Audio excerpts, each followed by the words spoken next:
Quand vous lisez dans Genèse, vous allez voir que Dieu a toujours voulu rester en communion avec l'homme. Ainsi, malgré la chute d'Adam et de son épouse Ève, Dieu a néanmoins continué à parler à Adam. Remarquez avec moi, Dieu dit, Adam, où es-tu? Si Adam avait péché, qu'il n'était plus en communion avec Dieu, il était devenu l'homme spirituel mais qui était mort. Il était devenu l'homme charnel, l'homme animal, je dirais même mieux. Comment a-t-il pu continuer à écouter la voix de Dieu? Parce que Dieu n'a pas coupé le contact de l'homme avec lui. Il a continué à parler à l'homme. Alors, tous les hommes n'ont pas pu écouter Dieu après ce récit comme Adam, comme Caïn ou comme Abraham qu'il a entendu par voix audible. Il y a une voix par laquelle Dieu a continué à parler à tous les êtres humains. Une seule voix par laquelle Dieu a continué à parler à tous les êtres humains. Il y en a deux précisément. Premièrement, il y a ce qu'on appelle la voix de la conscience. Le pasteur Jacques-André Vernon disait en son temps, paix à son âme, il est auprès du Seigneur, c'était le pasteur des églises de la Borne, des Assemblées de Dieu à Kinshasa. Il disait, la conscience est la dernière partie de Dieu qui est restée dans l'homme après la chute. Quand l'homme a chuté, la dernière portion de Dieu qui est restée dans l'homme,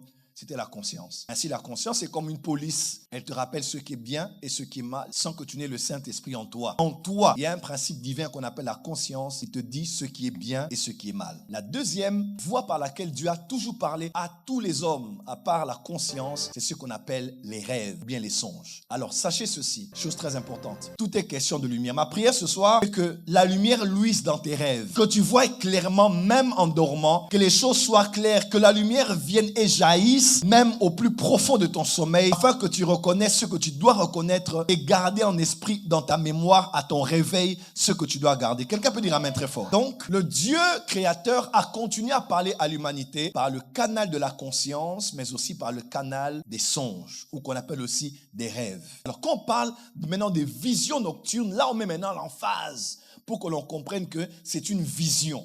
Qu'est-ce qu'une vision? Je l'ai dit, c'est la perception du monde naturel par les yeux naturels au moyen de la lumière. Qu'est-ce qu'une vision spirituelle? Une vision spirituelle, la perception du monde surnaturel ou du monde invisible par les yeux spirituels au moyen de la lumière. Et cela, que les yeux physiques soient ouverts ou fermés. C'est ainsi que je peux avoir les yeux ouverts et je vois.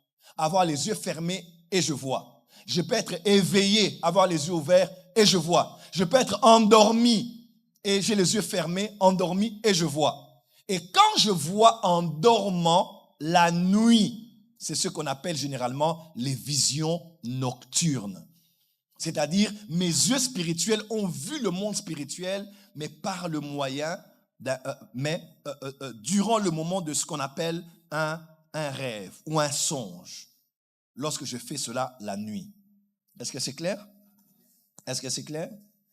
Donc, on parle de rêve, songe, vision nocturne. Des fois, c'est interchangeable. Quelqu'un peut avoir un songe, c'est Dieu qui le parle. Un rêve, c'est Dieu qui le parle. Une vision nocturne, c'est Dieu qui le parle. Donc, c'est juste interchangeable. Si